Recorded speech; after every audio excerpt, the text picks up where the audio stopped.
Bonsoir. La session de plein droit du Sénat prévue ce 24 avril 2018 permettra de savoir si Marcel Niad Ndifendi remplira pour une deuxième fois au perchoir de la Chambre haute du Parlement bicaméral du Cameroun. Le renouvellement des organes de cette auguste institution qui entame sa deuxième législature est inscrit en priorité dans l'ordre du jour. Notre invité ce soir nous dira ce qu'il pense de cette assise qui découle par ailleurs d'un scrutin de liste du 25 mars dernier et d'un acte de nomination.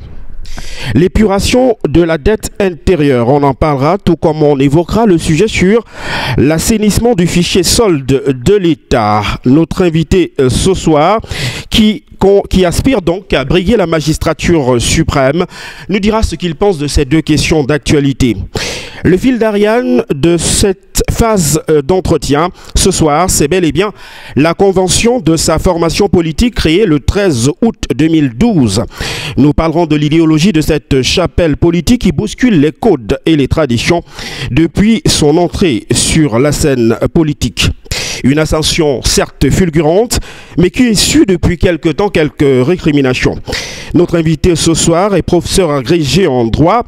Il est par ailleurs membre de la commission des droits internationaux du droit international des Nations Unies, j'y arrive, ex-ministre délégué au ministère en charge de la justice du Cameroun. On lui attribue le mérite d'avoir conduit avec panache la délégation du Cameroun dans le cadre de la résolution du conflit relatif à la rétrocession de la péninsule de Bakassi. Candidat du mouvement pour la renaissance du Cameroun à l'élection présidentielle 2018, le professeur Maurice Kamto est notre invité ce soir. Bonsoir, Monsieur le Président. Bonsoir, monsieur. Je voudrais qu'on débute donc par la session de plein droit qui s'ouvre ce mardi à Yaoundé, avec évidemment en toile de fond ou en ligne de mire la question du renouvellement des organes de cette institution. D'abord, quel est le regard que vous jetez sur la mise sur pied de ce Sénat? D'abord, à l'entame de cette émission, je voudrais faire une mise au point. Il y a environ 2 ans, votre chaîne de télévision LTM a servi de base de lancement d'une attaque massive, agressive, mensongère et ignominieuse à mon endroit. Prétendant que, alors que j'étais ministre délégué auprès du ministre de la Justice, garde des Sceaux, j'ai élaboré un code pénal pour lequel je me suis octroyé 14 milliards. J'aurais donc détourné 14 milliards en ayant, au demeurant, fait une prestation, alors même que j'étais ministre. Par la suite, d'ailleurs, on a dit que c'est un cabinet dont je suis le créateur, ce qui est exact. Je remarque simplement que, en dépit des clarifications apportées par moi-même, des clarifications et des mises au point faites par le ministre actuel de la Justice sur ce dossier, en dépit des précisions et des informations mises à disposition du public par le cabinet Brain Trust, votre chaîne n'a jamais jugé utile de porter à l'attention de son nombreux public qu'elle avait pu commettre une erreur, ou en tout cas qu'on avait pu l'induire en erreur sur l'information diffusée sur son antenne. Effectivement, vous serez relancé sur cette question qui est un sujet épineux. Si vous permettez, je vais aller jusqu'au bout puisque vous ne l'avez pas fait avant aujourd'hui. Et donc, j'irai jusqu'au bout de mon propos en disant que ce n'est pas une honte pour une chaîne de télévision ou un média, au contraire, ça le crédibilise davantage lorsqu'il a pu donner une information ou qu'on a pu l'induire en erreur pour l'amener à donner une information erronée à ses auditeurs ou à ses téléspectateurs. Je rappelle pour la bonne gouverne de vos auditeurs et des téléspectateurs de cette chaîne de télévision importante de notre paysage audiovisuel qu'il s'agissait d'un marché de 74 millions hors taxes et de 89 millions environ, toutes taxes comprises, portant sur l'élaboration de 3 codes. Le code civil, le code de procédure civile et le code pénal en français et en anglais. premièrement. Deuxièmement, que c'est un marché qui a été attribué sur appel d'offres et non pas de gré à gré.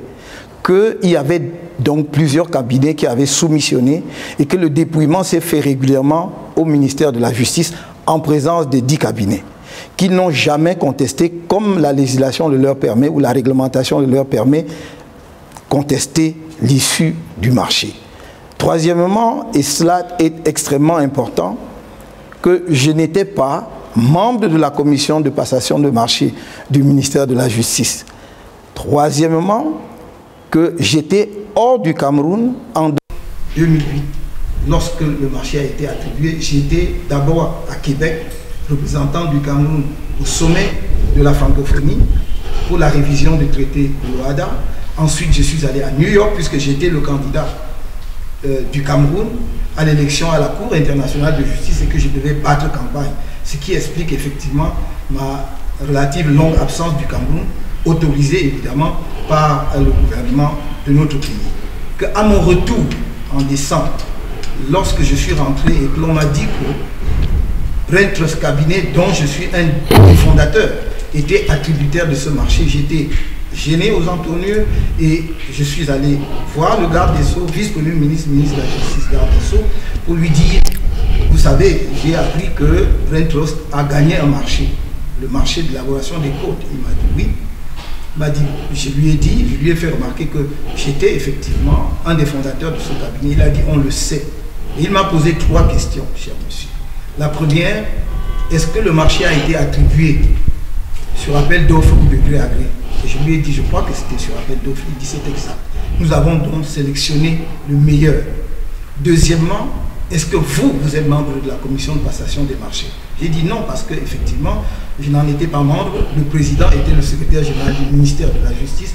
Les membres sont encore vivants, certains sont à la Cour suprême et d'autres occupent d'autres types de responsabilités. Et troisième question, il m'a dit, est-ce que c'est vous qui signez les marchés au ministère de la Justice? J'ai dit non, évidemment, monsieur le Premier ministre, c'est vous. Et il m'a posé la question, quel est votre problème? Je n'avais donc pas de problème. Voilà. Monsieur le Président, les Camerounais sont bien informés, complètement informés, et que cette cabale qui a duré pendant 2 ans, sans que vous n'ayez eu, comment on aurait pu s'y attendre?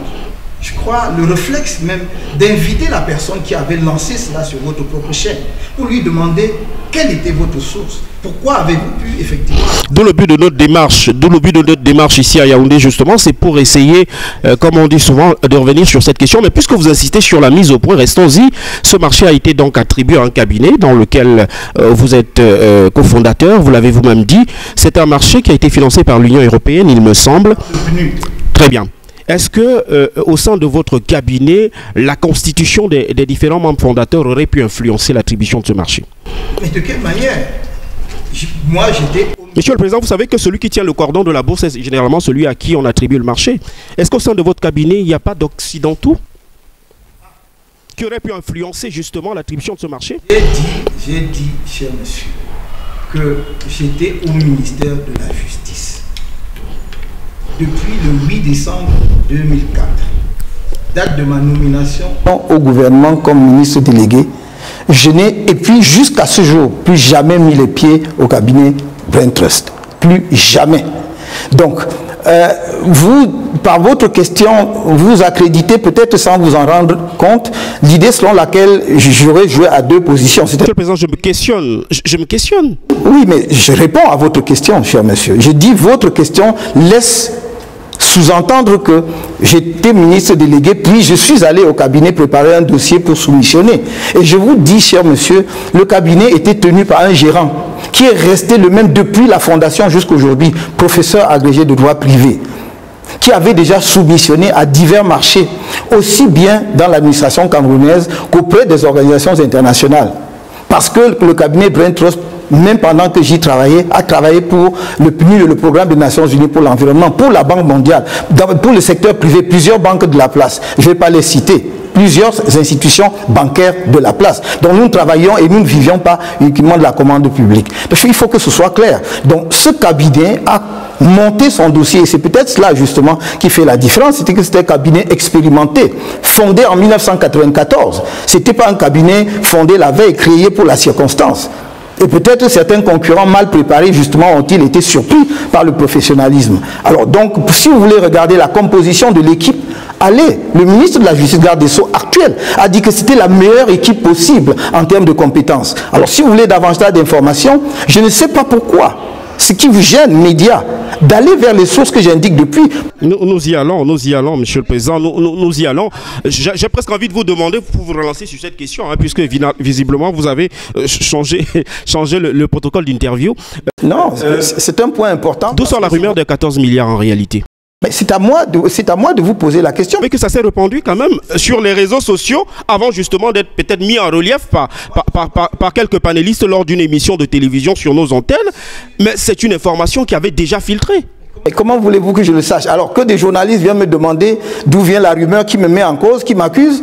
Mais enfin, c'est quand même renverser les rôles.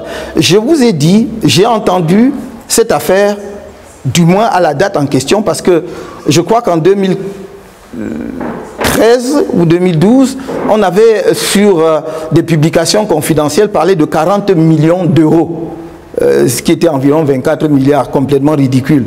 Même avec les 14 milliards, à un moment où le budget total du ministère de la Justice était peut-être entre 26-28 milliards, pour élaborer, d'ailleurs on disait un seul code, on est payé 14 milliards. Et même l'élément de vraisemblance, n'est-ce pas, aurait dû vous amener, journaliste, à dire que ce n'est pas vraisemblable. Mais ce que je veux vous dire, c'est que cette rumeur n'a pas été lancée au hasard.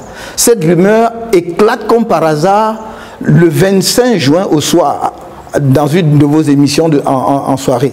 Alors que nous venons de faire un meeting extraordinairement réussi, brillante, à Bamenda, personne ne nous y attendait. Notre camarade, qui est aujourd'hui présidente du mouvement des femmes du MRC, avec d'autres camarades sur le terrain, ont fait un travail extraordinaire et on a réussi un meeting incroyable. Les images existent à Bamenda. Alors, pour distraire, comme on essaye de le faire depuis que la convention, deuxième convention ordinaire du MRC a eu lieu, on essaye de détourner l'attention des Camerounais de l'événement avec des épiphénomènes.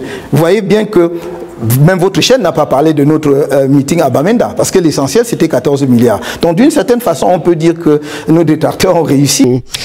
Monsieur le Président, j'aimerais qu'on aborde à présent le fil conducteur de cette émission, en commençant par les questions d'actualité. C'était une mise au point qui était peut-être nécessaire pour les téléspectateurs.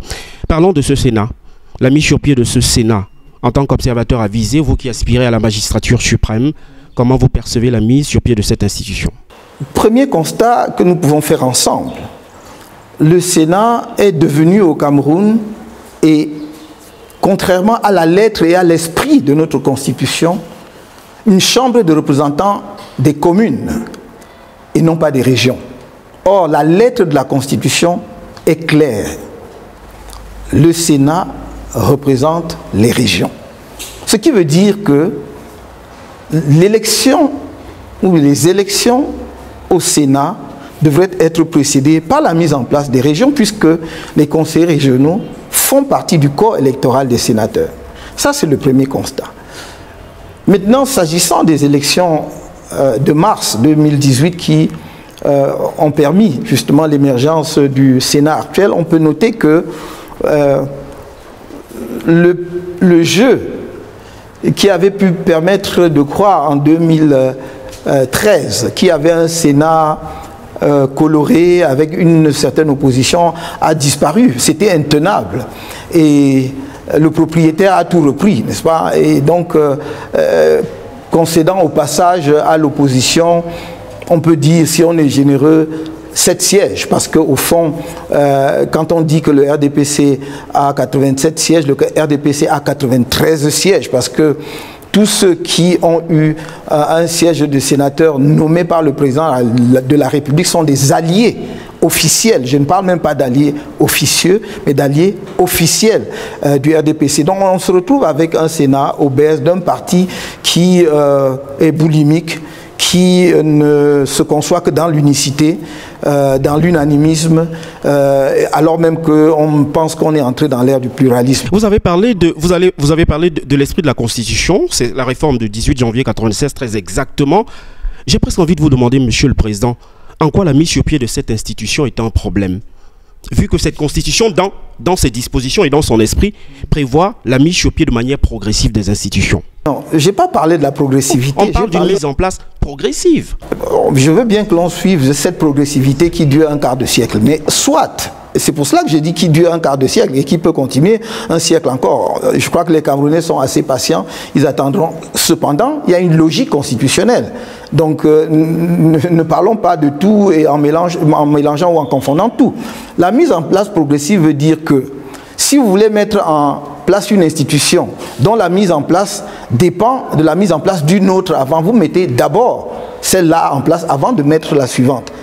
Qu'est-ce que je voudrais dire en termes très simples? C'est que le Sénat représente les régions. Donc la mise en place du Sénat dépend de la mise en place des régions. On n'a pas mis en place les régions, on ne pouvait donc pas mettre en place le Sénat. Mais je me suis toujours exprimé très clairement là-dessus. D'un point de vue de la légalité constitutionnelle, on ne peut pas dire que le gouvernement actuel a violé la Constitution parce que c'est dans le cadre de la réforme de 2008 que l'on a fait la fraude à l'esprit de la Constitution. Tout le monde en 2008 s'est focalisé sur la durée du mandat présidentiel. Et donc on a glissé le corps électoral pour les élections sénatoriales peut être composé des conseils municipaux.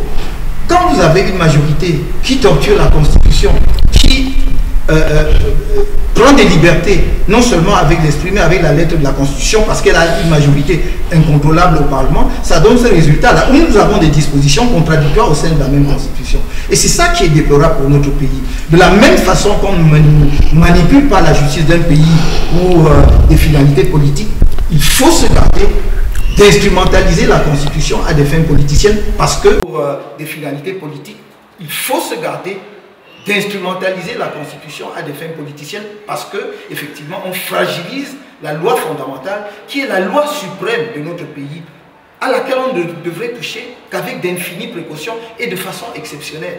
Cette raison, ce n'est pas simplement parce que quand on regarde la constitution de ce collège électoral-là, votre parti partait définitivement... La défaite était presque confirmée pour votre formation politique, avec à peine une dizaine de conseillers municipaux sur l'ensemble des 360 communes que compte le Cameroun face à un mastodonte qui était en face. C'était peut-être logique que vous abandonniez le combat.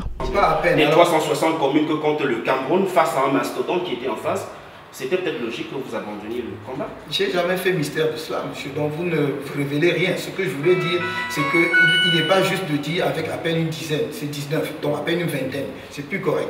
Et ceci dit, je n'ai jamais fait mystère de ce que la première raison pour laquelle nous ne sommes pas allés au sénatorial, donc c'est cette logique constitutionnelle qui n'est pas respectée. Mais la deuxième, c'est qu'effectivement, nous sommes un parti sérieux, nous ne pouvions pas aller... être des marchands d'illusions auprès des Camerounais en faisant croire que nous pouvions avoir des sénateurs élus ou un sénateur élu, alors que nous savions que le corps électoral ne nous permettait pas d'espérer un tel résultat. Vous avez absolument... La dernière question, Monsieur le Président, vous êtes un parti sérieux. Oui. Vous avez pris part aux élections législatives et municipales de septembre 2000, je crois que c'est 2007, c'est cela? 2013. 2013, y arrive. Vous y êtes allé alors que le code électoral est inchangé. Vous êtes un parti sérieux? C'est un code qui venait d'être adopté en 2012. Donc, on n'avait pas encore mis à l'épreuve. Mais le code électoral était largement critiqué bien avant la tenue de ce scrutin-là. Vous y êtes allé pourquoi? Je dis, si vous permettez... Allez-y, Monsieur le Président. Faites les questions et les réponses en même temps. Je ne fais que vous relancer, Monsieur le Président. Pour que vous me relanciez, il faut encore que j'ai pris la parole. Allez-y, allez-y. Ce que je veux dire, c'est que nous étions en 2013. Le code électoral venait à peine d'être adopté. Bien sûr, un certain nombre de revendications formulées par les partis politiques d'opposition et la société civile n'avaient pas été prises en compte. Mais est-ce une raison suffisante pour un parti politique de dire je n'irai jamais aux élections jusqu'à ce qu'on élabore le code que je veux? Nous avons une logique différente au MRC. Nous sommes allés aux élections, premièrement parce que dans le contexte de l'époque, nous avions passé un contrat de confiance avec Eleka. Contrat moral. Nous avons assisté à des réunions, nous avons interpellé Eleka sur les insuffisances du code. Et je me souviens d'une réunion présidée à la préfecture du Mfundi par le vice-président d'Eleka, Maître Ebanga Yodo, où nous avons par exemple attiré son attention sur la crainte que des bureaux de vote soient ouverts dans les casernes militaires. Et il nous a donné sa parole. Le SDF était présent, l'UPC et d'autres, donc ils peuvent porter témoignage de ce que je dis. Il nous a donné sa parole, il a dit ça ne se produira pas. Nous sommes allés aux élections en disant, Eleka vient d'être mis en place, donnons-lui une chance, voyons Parce qu'après tout, si nous n'étions pas allés, vous auriez pu me reprocher justement d'avoir jugé les gens avant de les voir à l'épreuve. Nous les avons mis à l'épreuve, donc nous sommes allés. Et en dépit de tout cela, nous avons eu le score que vous connaissez.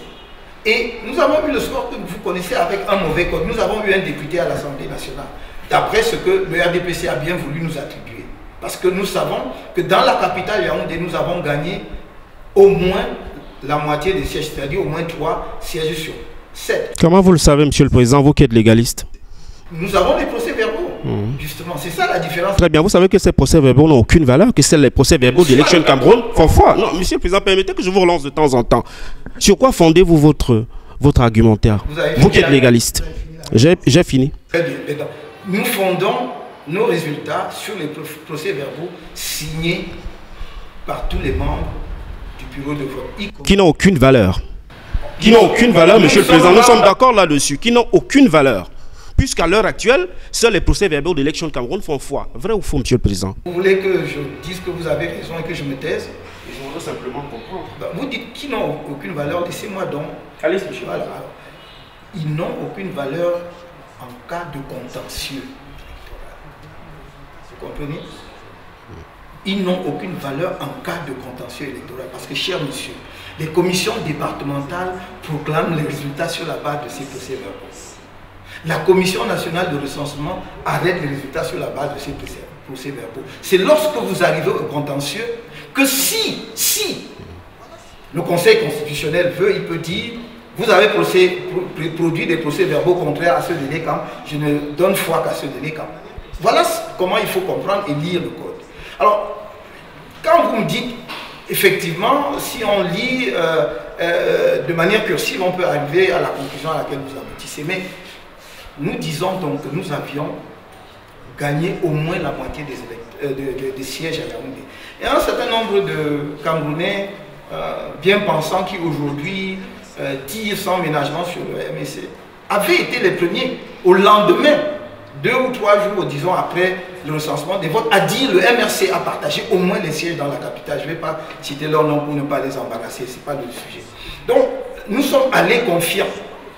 Bien qu'étant un jeune parti politique, parce que nos militants étaient organisés et enthousiastes. Et à l'issue des élections, il ne nous a pas échappé que suivant le classement officiel même du gouvernement, que nous sommes le 4e parti politique en termes de suffrage exprimé, derrière le RDPC, le SDF et l'UNDP.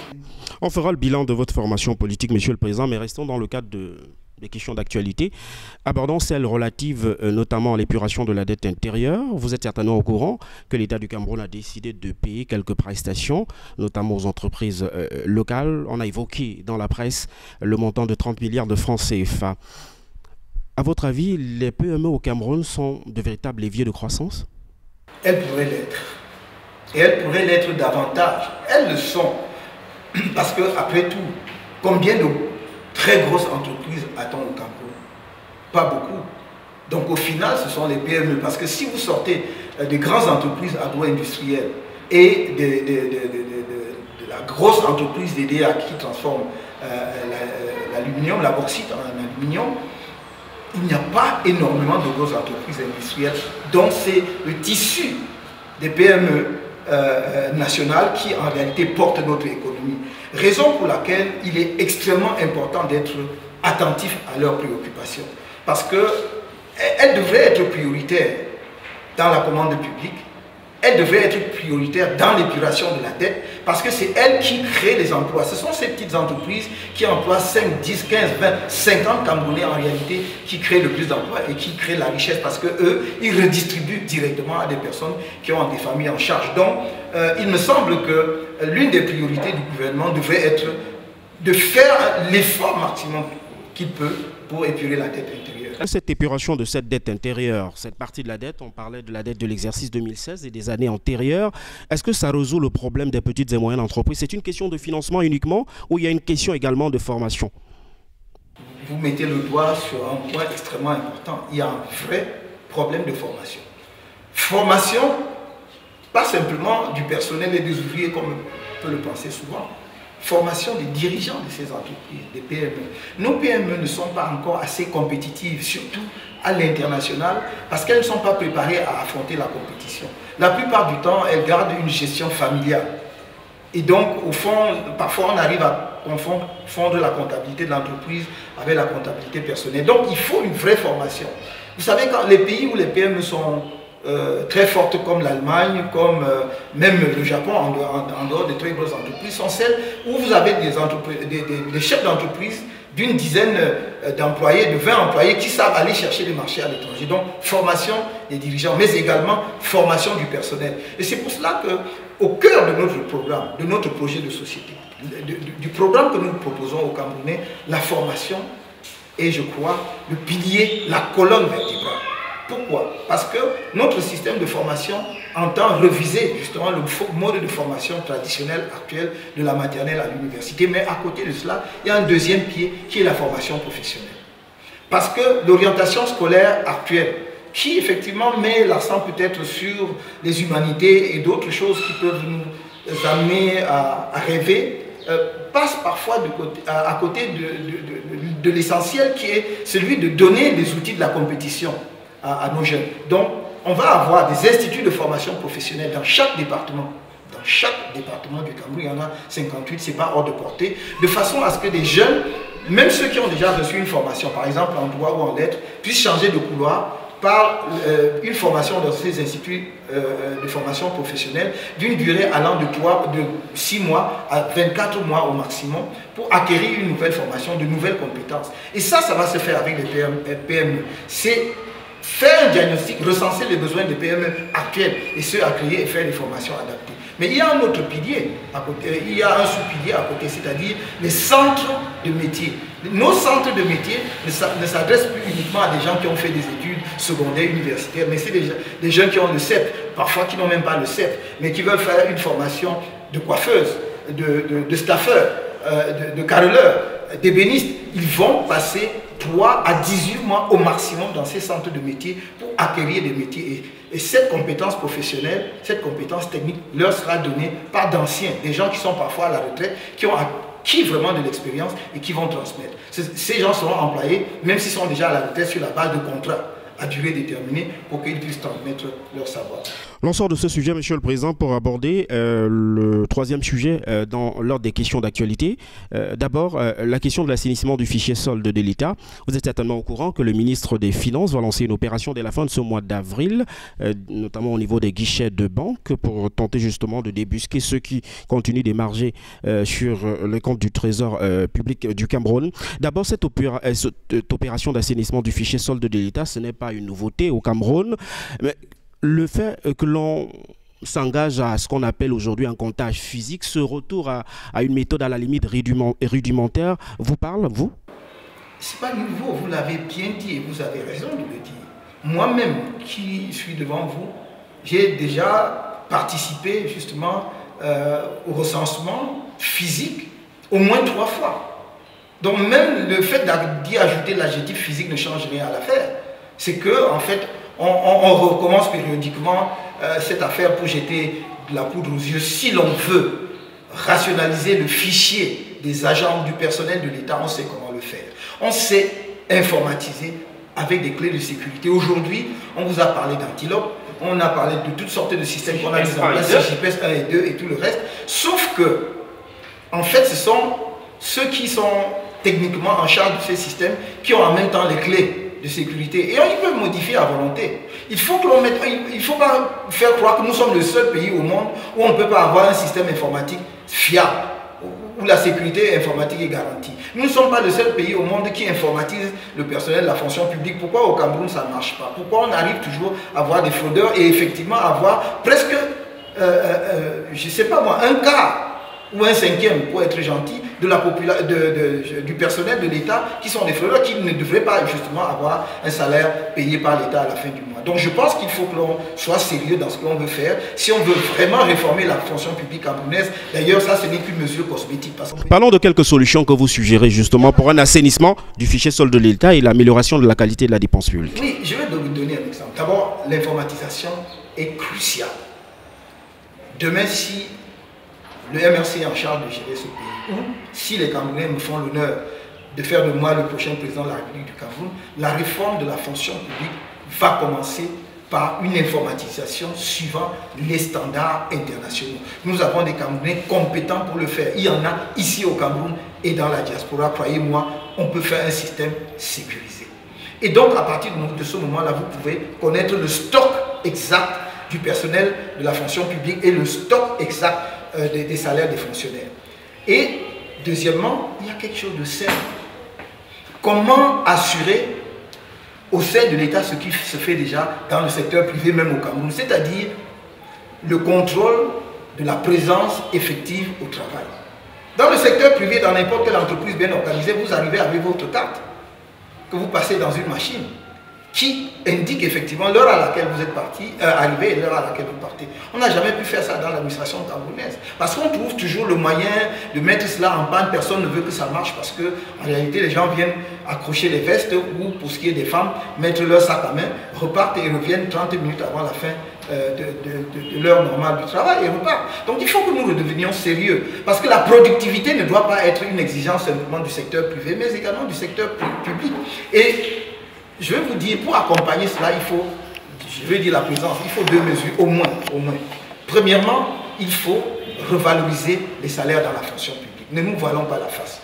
Les gens ont des salaires qui ne correspondent pas au niveau de vie actuel. Lorsque on garde le SMIC encore, je crois, à 32 270 francs, si je me trompe, nous savons, pour prendre la ville de Yaoundé, qu'avec 50 000 francs, même c'est limite, parce que même si vous vivez dans le Elobi, vous allez trouver une chambre unique pour une seule personne, avec un seul lit, pas à moins de 15 000 francs. 15 000 francs pour la chambre. Combien, à supposer que vous n'ayez aucune charge, vous n'êtes pas marié, vous n'avez pas d'enfant, vous êtes seul. Combien vous mangez par mois? Peut-être 15 autres 1000 francs, vous êtes à 30 000 francs. Combien est-ce que vous payez pour aller au travail? Le véhicule, le taxi ou le moto-taxi. Vous ne vous habillez pas, vous ne vous lavez pas, vous n'avez pas de hobby, vous n'avez rien. Donc même déjà 50 000 francs, c'est limite. Or nous sommes à 32 270 000 francs. Donc il faut revaloriser les salaires dans la fonction publique. Nous pensons sur cette question justement, sur la revalorisation du salaire à la fonction publique, dans le contexte camerounais, est-ce que c'est un projet réaliste? Est-ce que vous ne craignez pas les effets d'entraînement? Je prends un CAF. L'augmentation forcément des salaires à la fonction publique devrait entraîner une sorte d'inflation sur le marché. Vous contrôlez l'inflation comment? Vous avez raison de dire qu'il y a toujours un risque d'inflation lorsqu'on augmente les salaires. L'inflation n'est pas, comment dirais-je, un signe négatif en économie. Une économie qui n'a pas un certain niveau d'inflation est une économie à tonnes parce qu'effectivement on est en décroissance.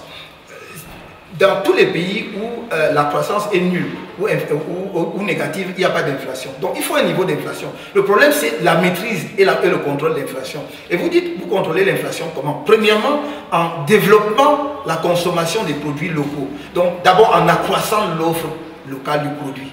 Produits agricoles en particulier, parce que je ne vous apprends rien en disant que nous importons pour à peu près 650 milliards de produits de consommation chaque année au Cameroun.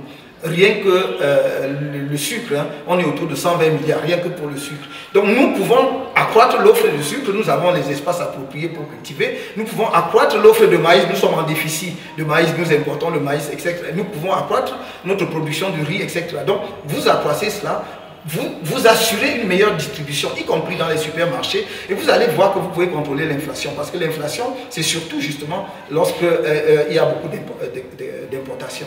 La deuxième mesure que j'ai préconisée tout à l'heure, c'est qu'il faut mettre le départ à la retraite à 60 ans pour tout le monde à la fonction publique. 60 ans, minimum de base, parce qu'il y a des corps où on part à 65 ans, comme dans la magistrature, comme dans l'enseignement, pour des raisons objectives. Donc, je vois que c'est absolument insoutenable d'imaginer qu'un médecin va à la retraite à 55 ans, alors qu'il est dans la force de l'âge et de l'expérience. C'est une perte. Donc, il faut au moins 60 ans. Donc, avec ces mesures, ajoutées à une chose, on va être extrêmement, croyez-moi, rigoureux dans le recrutement dans la fonction publique. Justement. Il faudra, par exemple, reconvertir un certain nombre de personnels. Il ne s'agit pas de les renvoyer, mais de leur permettre d'acquérir de nouvelles compétences pour servir à des postes plus valorisants. Par exemple, il n'est plus normal que dans la fonction publique, la plupart des directeurs ou des responsables soient encombrés de secrétaires.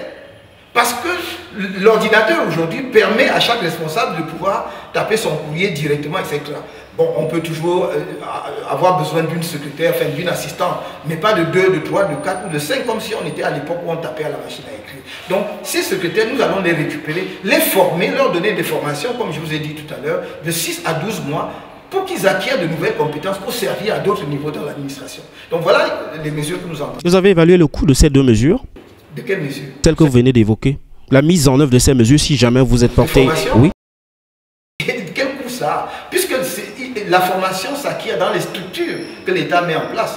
Tenez, si vous prenez une secrétaire qui travaille au ministère des Relations extérieures, vous voulez qu'elle devienne un attaché diplomatique. Vous lui donnez la formation à l'IRIC. Elle ne va pas faire le cycle de maîtrise de l'IRIC. Elle va faire le cycle peut-être d'1 an ou de 2 ans et elle va acquérir ce niveau de compétence. Donc elle n'a pas besoin de rester comme secrétaire, elle devient attachée diplomatique.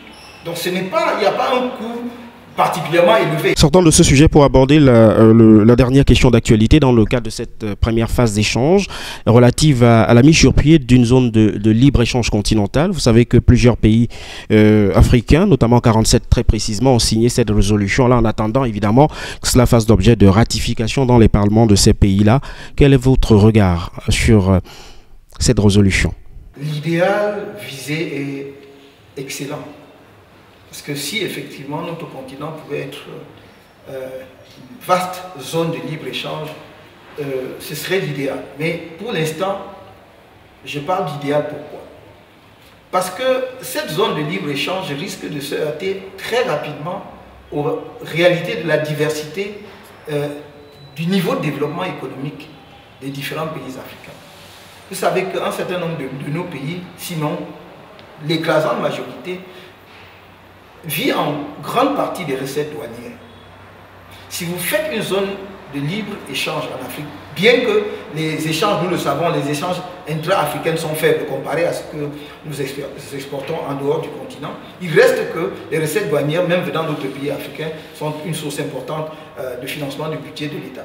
Si vous supprimez cela, certains pays vont avoir du mal. Pourquoi? Parce que tous les pays n'ont pas le même niveau, par exemple, d'industrialisation, de diversification de leur production. Donc si vous leur dites, désormais on peut entrer dans votre marché en franchise douanière, ils vont regarder, ils vont dire, bah, nous, qu'est-ce qu'on exporte vers eux? Rien.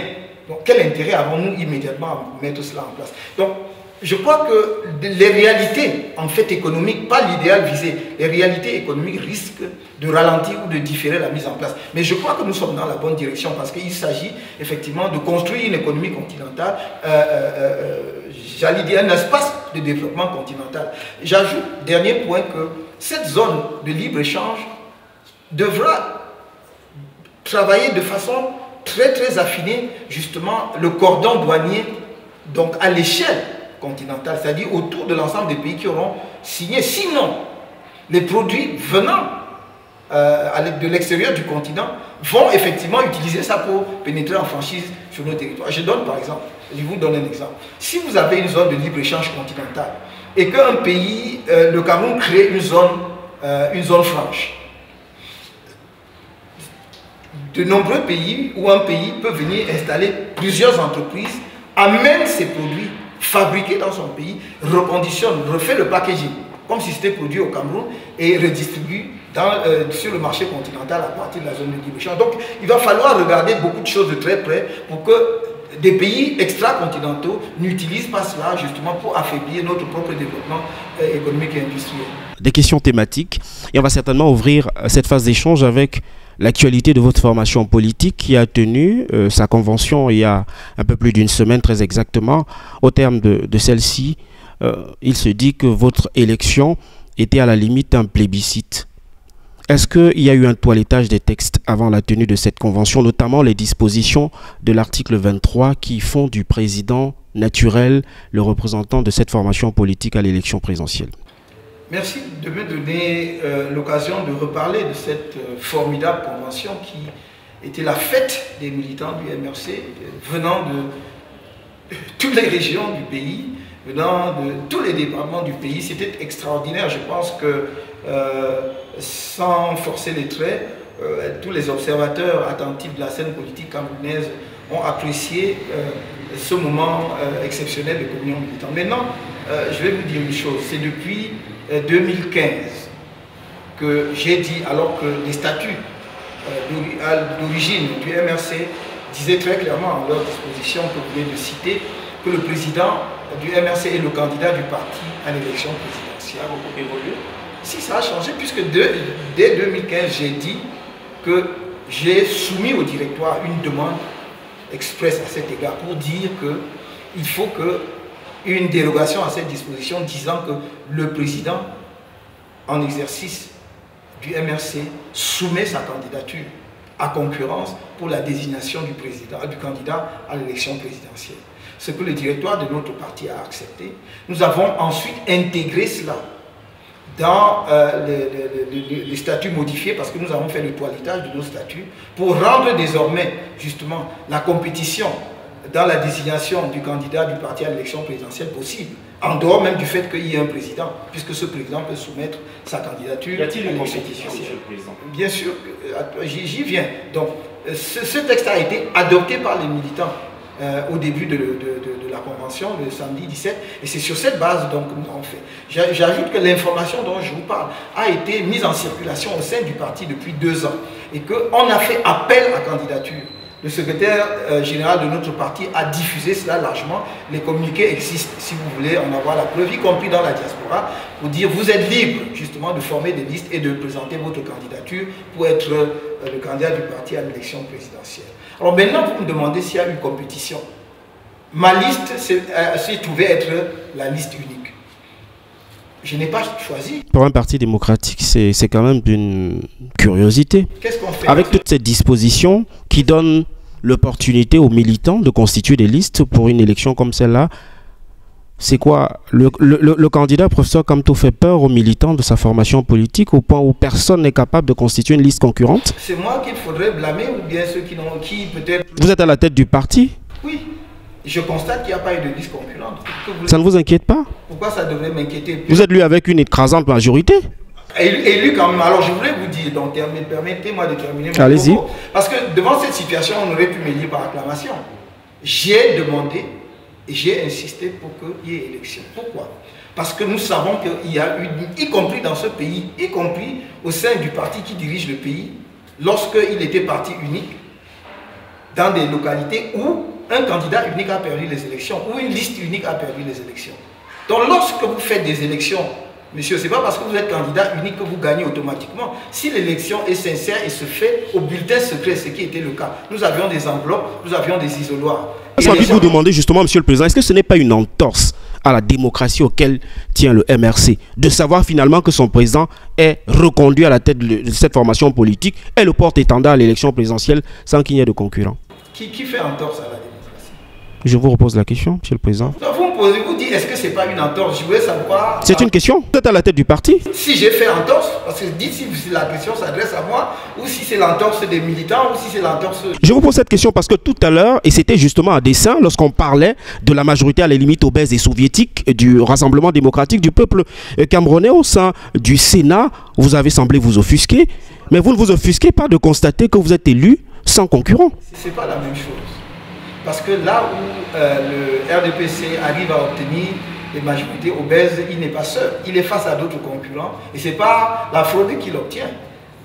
On ne vous a pas dit qu'il y avait une liste concurrente à la mienne et on l'a retirée. On ne vous a pas dit qu'il y avait une liste concurrente à la mienne et il y a eu des tricheries. On ne vous a pas dit qu'il y avait une liste concurrente à la mienne et on a procédé par plébiscite. Il y a eu une liste parce que les autres ont estimé qu'ils n'avaient pas envie de se présenter comme candidat. Pourquoi est-ce que vous vous attendiez donc à ce que je suscite des sparring partenaires d'occasion pour donner l'impression, l'illusion de démocratie? On aurait pu faire ça, mais au MRC, nous ne fonctionnons pas comme cela. Très bien. Je vous relance sur cette question, monsieur le président. Alors que vous tenez cette merveilleuse convention et que vous êtes porté à la tête de votre formation politique, vous avez un militant de la première heure qui décide de claquer les portes du MRC. Je parle de Franck Hubert Ateba, que vous connaissez certainement bien. Vous savez ce qu'il a dit de votre formation politique? Alors, je vais vous transmettre fidèlement ses propos, rapportés d'ailleurs par le journal Mutation le 16 avril 2018. Il parlait, parlant de votre formation politique, d'une formation politique qui fait l'objet d'une gestion clanique, opaque et paternaliste. Est-ce que cela n'était pas suffisant pour que l'on comprenne que vous soyez seul candidat à cette élection? Donc, parce que vous donnez plus de crédit aux propos de quelqu'un qui est membre fondateur de votre parti politique. Qu'est-ce que ça veut dire membre fondateur? Vous connaissez la liste des membres fondateurs du MRC? Il ne fait pas partie, Monsieur le Président. Vous connaissez la liste des membres? Il n'en fait pas partie, Monsieur le Président. Si vous étiez du MRC, vous pourriez vous réclamer membre fondateur. Mais il a occupé des postes importants au sein de votre formation politique. Donc, ces propos m'amènent à vous relancer sur cette question. Vous avez fait de lui justement le secrétaire adjoint de votre formation politique. Il n'était pas secrétaire adjoint. Il n'était pas secrétaire général adjoint chargé de la prospective. Il n'a jamais été secrétaire général. Il était secrétaire national adjoint chargé de l'inspection. Très bien. Voilà le titre exact, la fonction exacte. Donc c'était un cadre du parti. C'était un cadre du parti. Ces propos... Demandez, et je vais répondre à votre question. Demandez à ce monsieur, puisque vous relayez ses propos, combien de fois il a assisté aux réunions du directoire du parti? En 5 ans, combien? Depuis la création du parti. Je ferme cette parenthèse, je réponds à votre question. Gestion, planique, opaque et je ne sais plus quoi. Il y a paternaliste. Bah, il faudrait que... Paternaliste, il faudrait que j'ai une autorité paternelle hors pair. Dans un parti où il y a des camarades qui sont beaucoup plus âgés que moi, qui ont plus de 70 ans, que je sois à ce point paternaliste sur eux qu'ils se couchent. Eux qui ont des enfants, des petits-enfants et d'arrière-petits-enfants. Non, il faut respecter les uns et les autres. Je crois qu'on peut être en désaccord avec un parti politique, s'en aller comme la personne dont vous parlez et d'autres personnes qui sont parties du MRC. Et nous respectons leur choix. Le MRC, nous avons la particularité de dire au MRC que nous n'excluons personne. Vous voyez donc, c'est cette personne qui décide enfin de dire qu'elle démissionne. Elle n'est pas la seule. Vous en connaissez d'autres. Donc, nous respectons son choix. Mais qu'il respecte les militants du MRC. Quand on dit gestion opaque, qu'est-ce que c'est qu'une gestion opaque? Je vais vous dire. Ce monsieur, cette personne dont vous parlez, fait partie d'un groupe qui a la naissance de notre parti. Parce qu'il n'y croyait pas, cher monsieur. M'ont rendu la vie impossible ici avec 2 questions. La première, c'était à qui appartient le siège? À qui appartient le siège? Est-ce qu'on loue, est-ce qu'on a acheté? Et la question que j'ai posée un jour était de, pendant que vous tenez vos réunions ici, est-ce que quelqu'un est jamais venu vous déranger pour demander un loyer? Non. Mais quel est donc le problème? La deuxième chose, parce qu'il persistait, je commets une commission présidée par un de nos camarades qui était chef traditionnel venant de l'Est, pour qu'il les réunisse, parce que je le considérais comme un sage au sein du parti, donc qu'il les réunisse et qu'il leur demande exactement quel est le problème. Et le rapport qu'il me donne est ahurissant. C'est que les camarades me disent de déposer sur la table ce que j'ai dans la poche pour faire fonctionner le MRC, pour qu'on sache si on va tenir 6 mois ou pas. Ce sont des camarades qui croyaient à l'avenir du parti, ça. Mais en désespoir de cause, parce qu'ils ont vu que le parti a tenu et est devenu ce qu'il est devenu, un parti national, une machine, embrassée par les Camerounais de toutes les régions du pays, en dépit et en désespoir de cause, il vient trouver les médias pour dire qu'il démissionne. Quelle est la gestion opaque? Lorsque nous disons exactement ce que nous recevons, le MRC est un parti qui compte sur ses militants. Et croyez-moi, cher monsieur... Cette défection ne vous inquiète pas, visiblement. Je vais prendre un autre cas. Celui de Wougli Massaga, que vous avez accueilli à grande pompe dans votre chapelle politique et qui, du jour au lendemain, a claqué les portes. Vous ne vous êtes pas questionné sur les raisons de ces départs en cascade? Mais il les a donnés lui-même. Pourquoi voulez-vous... Où est la cascade? Bah, si une cascade était faite de 2 gouttes d'eau, je crois qu'il y en aurait beaucoup au Cameroun. Monsieur... Donc je crois qu'il faut être attentif à ce que disent les uns et les autres, M. Ongui Massaga, que nous avons accueilli avec respect, ce n'est pas avec fanfare, avec respect pour son histoire. Dans l'histoire politique du Cameroun, Ongui Massaga est connu. Donc nous ne pouvions pas le recevoir avec banalité, c'était légitime. Si nous ne l'avions pas fait, vous-même, vous auriez pu faire remarquer que nous lui manquions de respect. Sauf qu'il est reparti, hein, monsieur le président. Oui, il est reparti pour les raisons qu'il a données. Tellement complètes les raisons qu'il a données qu'on n'a pas besoin d'en ajouter. Parlons de cette deuxième convention. Vous aviez semblé vous féliciter tout à l'heure de savoir qu'il y a eu un engouement massif. Les militants sont venus quasiment de tous les coins du Cameroun. Vous l'aviez vous-même réitéré. Combien de militants le MRC aujourd'hui?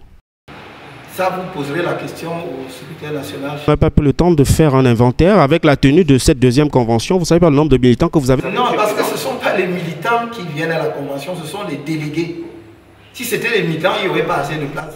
Vous n'avez pas eu le temps de faire le point avant justement la tenue de cette convention? Non, parce que on dit également le bilan de votre mandature. Nous les enregistrons tous les jours et ça n'a aucune importance d'ailleurs de vous dire, parce que vous savez, il y a plusieurs dans un parti politique. Comment ça n'a aucune importance? Non, je vais vous dire pourquoi. Parce que l'importance que vous voulez attacher aux militants, au sens peut-être où on l'entend. Ce que je voulais vous expliquer, c'est que dans un parti politique, il y a des militants encartés. Il y a des militants non encartés. Il y a les sympathisants. Donc si je vous donne les militants encartés, je vous dis qu'ils sont 500. Vous allez dire, bon, le MRC finalement, c'est rien du tout, parce qu'il n'y a que 500 militants. Si je vous dis que nous avons 50 000 militants ou 100 000 militants au Cameroun, vous allez dire, montrez-moi les cartes. Vous comprenez ce que je veux dire? Or, nous avons les registres qui sont tenus. C'est pour cela que je dis, le secrétariat en charge de l'implantation du parti a le registre de l'ensemble de nos militants, unité par unité. On peut vous donner, je n'ai pas les chiffres ici sur moi, le nombre d'unités chez nous. Une unité est composée de 50 militants. À partir de là, vous pouvez extrapoler et avoir une idée du nombre de militants. Mais le nombre de militants encartés ne donne pas le reflet, n'est pas la traduction réelle du nombre de militants d'un parti politique. C'est tout ce que je voulais dire. Ça n'est pas un secret d'État. Je répète, si on veut avoir une idée précise, la plus approchée possible du nombre de militants du MRC, il faut connaître le nombre d'unités. Une unité, c'est 50 militants. Donc si dans une ville, vous avez par exemple 50 unités, c'est 50 fois 50, c'est 250 militants. Donc voilà comment nous calculons nos militants. Et ça, le secrétaire en charge de l'organisation a la liste complète. Alors, depuis 2013, vous bénéficiez, comme beaucoup de formations politiques qui siègent à l'Assemblée nationale et dans les organes délibérants des communes, du financement public des partis politiques. Au cours de cette convention, vous avez évoqué un chiffre qui a fait frémir, pas parce que le chiffre était exorbitant, mais parce que certains n'ont pas été suffisamment convaincus de la gestion que vous avez faite des 81 millions de francs CFA. Qu'avez-vous fait, Monsieur le Président, de cet argent? D'abord, dans les 81 millions de francs CFA, il y avait les 21 millions de la période électorale. Je crois que le trésorier national, dans son exposé, a commencé par là. Nous avons reçu 21 millions que nous avons reversés aux différentes listes électorales, nos listes électorales qui étaient en compétition contre des charges. Ça existe. Parce que quand vous dites, vous n'avez pas donné des explications convaincantes de la gestion, je suis étonné. Parce que le trésorier national de notre parti, qui a présenté son rapport, a dit qu'il tient à disposition, puisqu'il avait deux livres reliés, qu'il tient à disposition les comptes avec les justificatifs. Avec les justificatifs, parce qu'il s'agit des fonds publics que nous gérons avec la plus grande rigueur. Donc, les preuves sont là. Et si, après cet entretien, vous voulez en savoir davantage, je crois que le trésorier national du MRC n'est pas loin, il pourra vous montrer, peut-être vous pourriez filmer pour vos téléspectateurs si vous voulez. Donc je ne crois pas qu'il soit de bon ton d'entretenir une nouvelle ou de créer une nouvelle polémique autour de la gestion de ces fonds. Donc il y a eu les 21 millions de la période électorale. Et après c'est 15 millions 24 000 francs chaque année. 15 millions 24 000 francs chaque année. Comme je le disais à nos camarades, si vous prenez même rien que le chapitre défilé, le défilé, j'ai dit qu'un polo coûte, un t-shirt coûte entre 1000 et 1200 francs. Suivant que vous commandez ça à la dernière minute ou que vous y prenez un peu tôt. je dois vous souligner au passage que la date à laquelle l'État libère ces fonds n'est pas connue, c'est toujours aléatoire. Par exemple, pour cette année, au moment où nous parlons, nous sommes en avril, nous n'avons toujours rien reçu. Donc, vous pouvez donc être amené à préfinancer. Et vous attendez jusqu'à la dernière minute, vous allez commander vos t-shirts au prix fort. Vous allez vous retrouver à fabriquer des t-shirts, parfois jusqu'à 1500 francs. Donc quand vous vous rendez compte que nous défilons sur l'ensemble du territoire, nous avons des communes, je dis des communes, où il y a 2000 personnes qui défilent. 2000. Donc quand vous additionnez cela, rien que, je ne dis pas qu'il y a les militants qui supportent une bonne partie. Et c'est d'ailleurs tant mieux, sinon on ne s'en sortirait pas. Mais le parti appuie cela. Ça c'est la première chose. La deuxième chose, vous êtes un journaliste très perspicace et attentif à ce qui se passe sur la scène politique. Vous avez dû voir que nous ne sommes pas endormis au cours des 5 dernières années. Nous avons tenu des meetings. Si on devait consacrer les 15 millions au meeting, je crois qu'un seul meeting absorberait la totalité des 15 millions. Nous avons tenu des meetings à Bafoussam, à Tian, à Ponsamba, à Bertois, en dépit. Bon, ça a été compliqué à Bertois parce que finalement, le meeting n'a pas pu avoir lieu parce que l'administration a tout fait pour que ça n'ait pas lieu. Mais nous sommes quand même allés à la rencontre de nos camarades. À Ngandere, nous en avons tenu. À Bamenda, nous étions en train d'aller au sud-ouest avant l'éclatement de la crise. Et nous préparons depuis l'extrême nord et le nord. Donc, on ne peut pas dire qu'est-ce que vous faites avec les fonds. Ça n'est pas sérieux. Il y a des localités où nous louons, parce que les camarades de ces localités ne peuvent pas prendre en charge eux-mêmes. Nous louons le siège du parti. Je peux en citer à Ngandere, dans beaucoup d'autres, à l'est, à Bertois, etc. Nous louons ces localités. Donc quand on veut créer une polémique inutile, alors que nous avons dit, nous tenons à disposition, y compris de l'inspection générale de l'État, comment dirais-je, les pièces complètes et les justificatifs des dépenses, c'est disponible. Monsieur le Président, si vous était donné de dresser un bilan de votre parcours à la tête de cette formation politique, que diriez-vous? Je ne dresserai pas un bilan de mon parcours personnel, parce qu'on ne le dit pas assez. Le MRC est dirigé par un directoire national. Je suis le président du parti et du directoire, mais c'est un directoire. Si vous n'aviez pas un long chemin à parcourir pour entrer à Douala, je vous aurais invité à notre réunion du directoire de demain, parce que nous les tenons chaque mardi. Et vous verrez que ce n'est pas le président qui décide tout seul. Moi, je soumets les problèmes au directoire. Et le directoire examine, croyez-moi. Et les gens s'expriment. Parfois, on est en désaccord. C'est le débat qui permet de dégager la solution. Jamais je n'ai imposé une décision au directoire. Je leur dis toujours, à la fin, je pense que pour telle ou telle raison, peut-être telle solution est favorable. Et un consensus se construit autour de la solution. Et c'est parce que certains de nos camarades se sont éloignés à tort des structures dirigeantes du parti qui tiennent le genre de propos qu'ils tiennent aujourd'hui dans les médias. Parce que si vraiment ils s'impliquaient dans le parti, ils constateraient que nous sommes un parti qui fonctionne de façon très ouverte et très démocratique. Donc, mon parcours, et je dirais le parcours du directoire national à la tête du parti, est un parcours, je crois, qui mérite quelques satisfecits, pour ne pas dire une réelle satisfaction, parce que nous sommes partis de zéro avec un parti qui est né dans les conditions que vous connaissez en 2012 et qui se trouve aujourd'hui être un vrai parti national, structuré. Parce que quand on raconte, les responsables du parti dans toutes les régions sont des gens de cette région-là, qui ont donc embrassé, épousé la cause du parti, qui connaissent l'idéologie du parti, ses valeurs et sa vision pour le projet. C'est le projet, c'est ce projet-là que nous proposons aux Camerounais qui les passionne, qui les intéresse. Et fait que vous voyez un parti, justement des militants très engagés. Donc ça, c'est un motif de satisfaction. C'est un parti qui est structuré. C'est un parti qui est encore mieux structuré qu'il y a 3 ans, par exemple. Nous avons pu effectivement structurer les femmes. Il y a maintenant les femmes du MRC avec une présidente élue qui est notre camarade du Nord-Ouest, maître Mispa Awassou, donc qui est une femme, qui est une dame. Nous avons structuré les jeunes, qui est désormais présidé par un jeune qui est là depuis le début, militant engagé, et qui est de l'extrême nord, M. Nestor Novezela. Donc, je crois qu'il y a vraiment des raisons d'être confiant, en tout cas, pour l'avenir. Et je pense que le directoire n'a pas à rougir de ce qu'il a fait pendant 5 ans. Moi qu'on dise un mot sur l'idéologie de cette formation politique, le Mouvement pour la Renaissance du Cameroun. J'ai entendu dire que vous êtes un parti modéré. Nous sommes surtout un parti social-libéral en termes d'idéologie.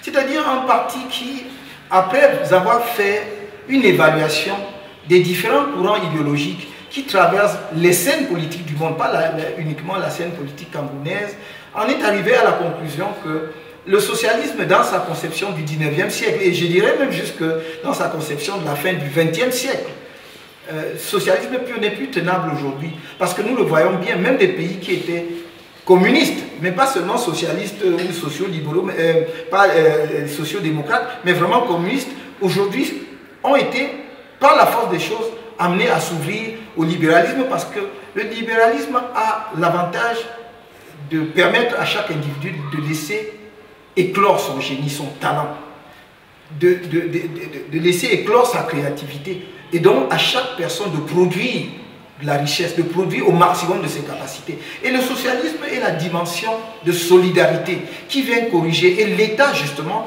doit créer les conditions de la production de richesse pour ensuite redistribuer, pour que nous ne laissions personne au bord du chemin. Parce qu'au MRC nous disons, les 5 doigts ne sont pas égaux, mais chaque doigt a une fonction dans la main. Et donc, si le doigt le plus long joue un rôle très important, néanmoins, le pouce aussi, qui est tout court, a un rôle à jouer. Et donc, on ne peut pas laisser, par exemple, une personne handicapée ou des personnes vulnérables sans soutien simplement parce qu'elles sont, par exemple, hors du circuit de production. Voilà le social-libéralisme expliqué dans des termes très simples.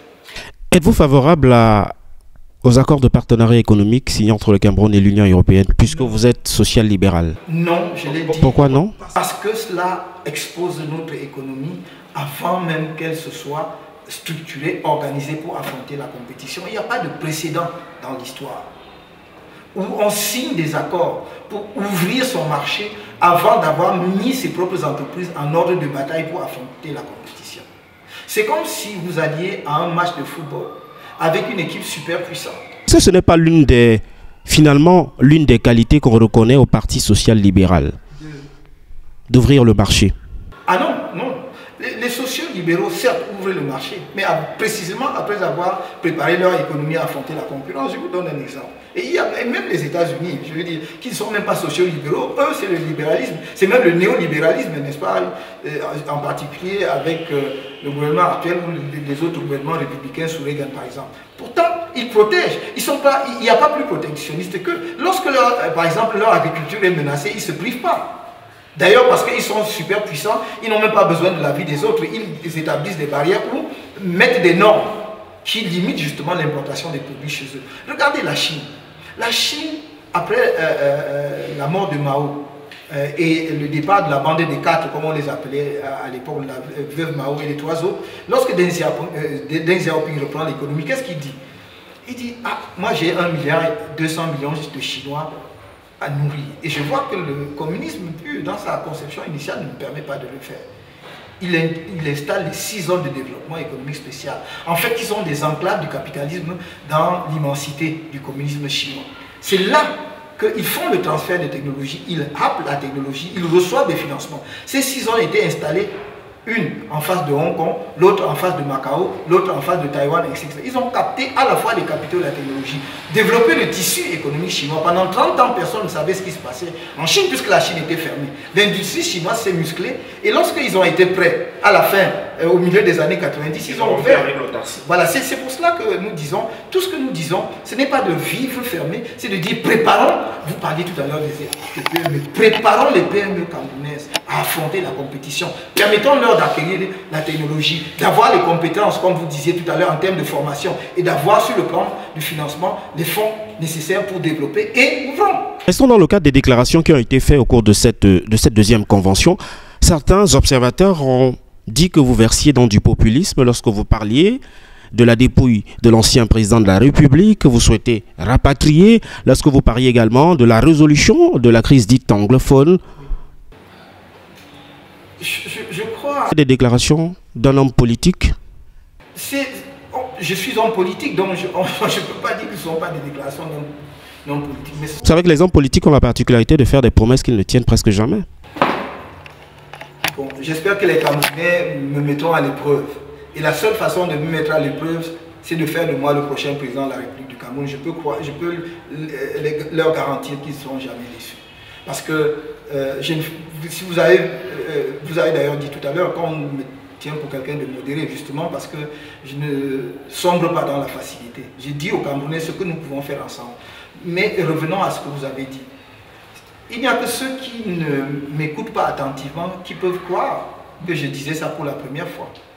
En 2015, nous avons demandé, et j'ai été justement le premier dirigeant de parti politique a dit il faut ramener la dépouille, les restes du président Amadou Ahidjo au Cameroun et lui organiser des obsèques nationales. Parce qu'il le mérite en tant qu'il a été le premier.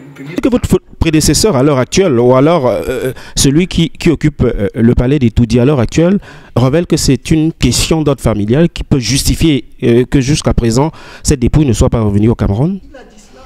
Vous allez entamer quoi? Un dialogue avec Germaine Ahidjo, elle m'a dit que non, ce n'est pas une affaire familiale, c'est une affaire d'État, de l'État du Cameroun. Et donc dès lors qu'elle a dit cela, je n'ai pas besoin d'entamer un dialogue avec elle. Il me suffit, si je suis président de la République, de me rendre à Dakar, de lui rendre l'hommage qu'elle doit en tant qu'ancienne première dame du Cameroun et de traiter avec les autorités sénégalaises pour que les conditions du rapatriement soient organisées. Pourquoi est-ce que, je voudrais quand même insister, pourquoi est-ce que ce n'était pas du populisme? J'ai dit qu'en 2015, nous avons voulu organiser à Garoua un colloque sur ce que nous appelions les mémoires plurielles blessées, où nous voulions justement que l'on rapatrie au Cameroun non seulement les restes d'Amadou Ahidjo, mais les restes des nationalistes qui sont dehors, qui ont été enterrés, ça et là. Pourquoi? Parce que nous estimons au MRC que aussi bien Amadou Ahidjo que les nationalistes se sont livrés une guerre qui n'était pas la leur, mais qui était la guerre du colonisateur. Et on les a utilisés, en réalité. Et que nous devons réconcilier notre peuple. L'âme du Cameroun est en peine. Il faut l'apaiser. Nous sommes des Africains et je crois que nous ne pouvons pas continuer à faire cela.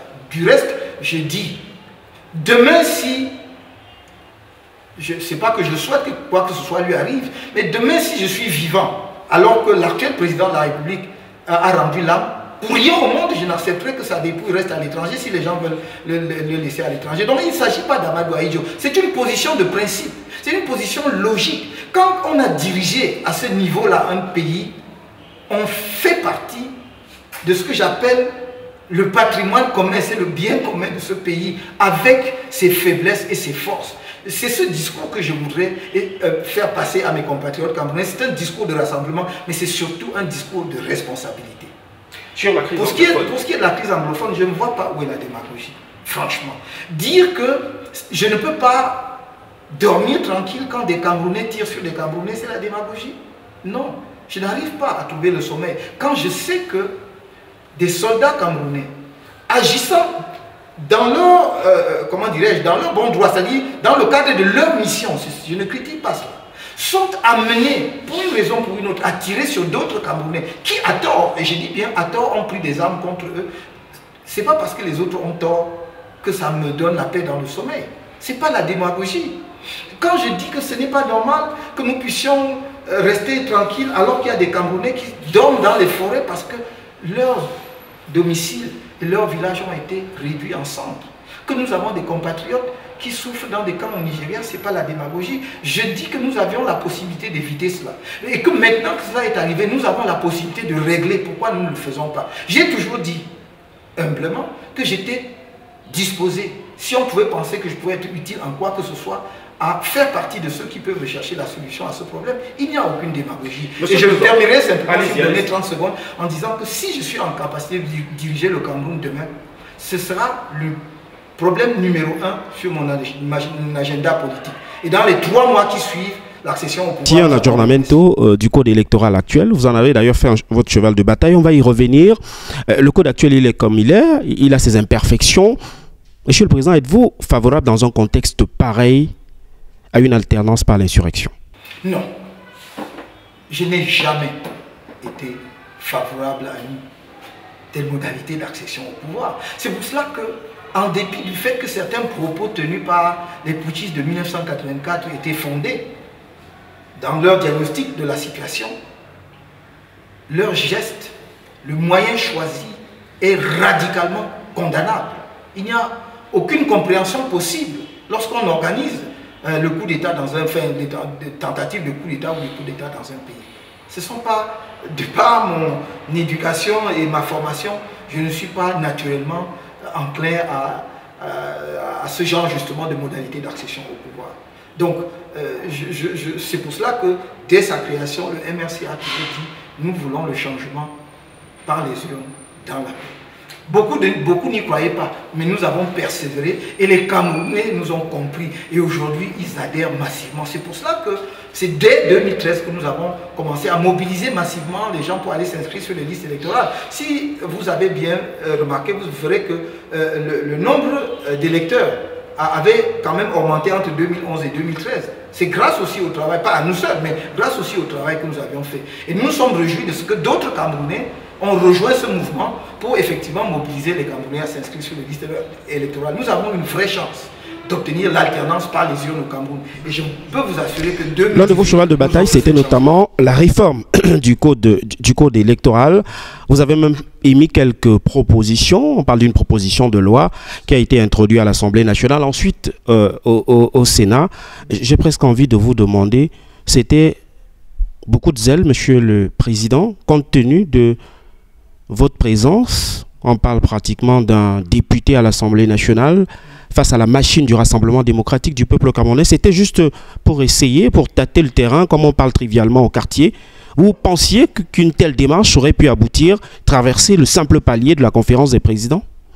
Non, les choses, il ne faut pas regarder les choses de cette façon. D'abord, effectivement, la conférence des présidents n'a même jamais examiné, contrairement à ce que prévoit le règlement de l'Assemblée nationale. Donc la conférence aurait pu l'examiner et pour la rejeter, elle ne l'a pas fait. Mais ceci dit, non, il ne faut pas voir le jeu parlementaire de cette façon-là.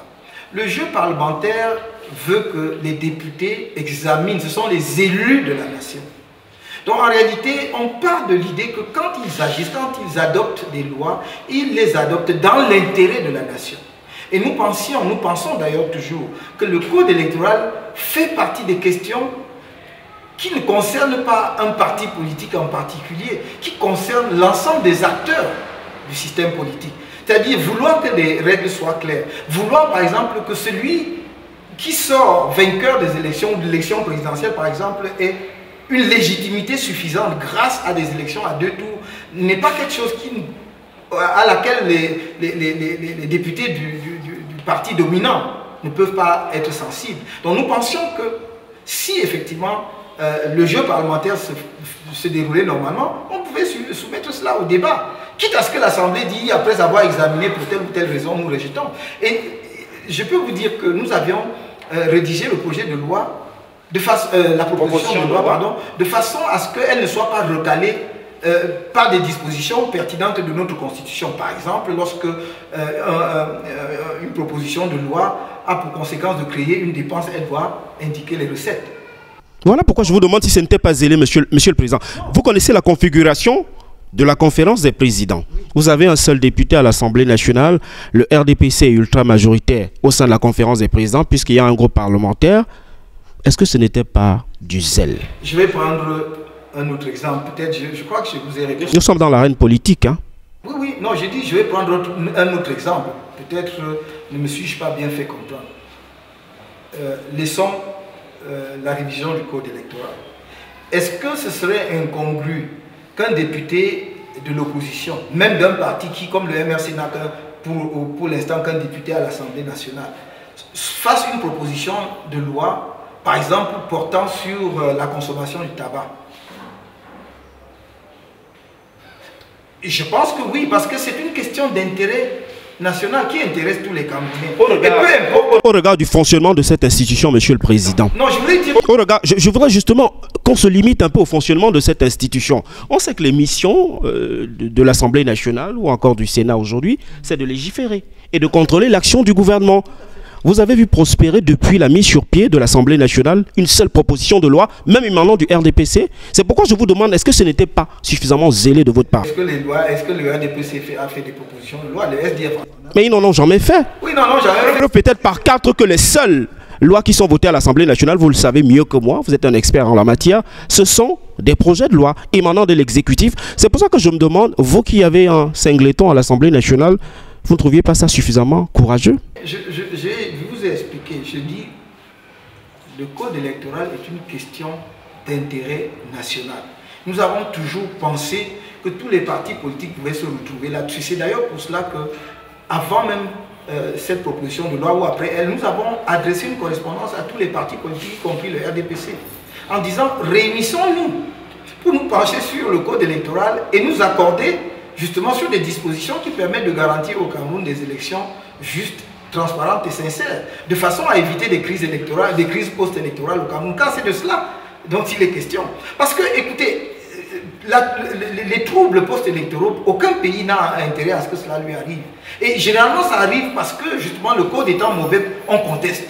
Et nous pensions donc que c'était d'intérêt national suffisant pour que l'ensemble des formations politiques se retrouvent autour de cette question. Donc le fait que nous soumettions une proposition de loi, ce n'était pas simplement fantaisiste, nous pensions que ça pouvait enclencher quelque chose. D'ailleurs, quand vous soumettez une proposition de loi, les autres partis politiques ou les autres groupes parlementaires peuvent amender, c'est-à-dire enrichir. Donc ça aurait pu être un point de départ pour l'enrichissement et effectivement aboutir à l'élaboration. J'aimerais qu'on s'arrête sur ce code électoral et quelques réformes que vous préconisiez. Il y a le fait que l'âge électoral chez vous devrait être ramené à 18 ans. Vous avez parlé du bulletin unique qui doit être instauré. Et il y a une disposition qui quand même m'a quelque peu intrigué. Vous parlez d'imposer le vote obligatoire au Cameroun.